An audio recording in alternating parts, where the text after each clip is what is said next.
Your Excellency, I have the honor to present Mrs. Judy Sefkin, Ambassador Extraordinary and Plenipotentiary of the United States of America to the Republic of Fiji.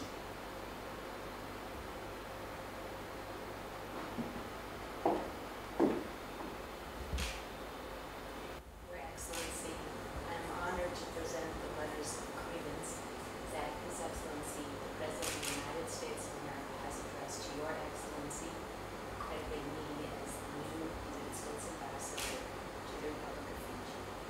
I am also honored to present the letters of recall of my predecessor.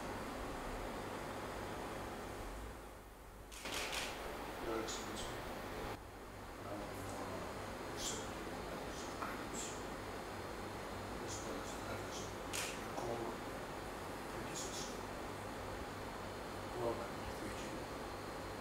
I trust that you will have very pleasant and very wonderful duty of our country. Please obey His Excellency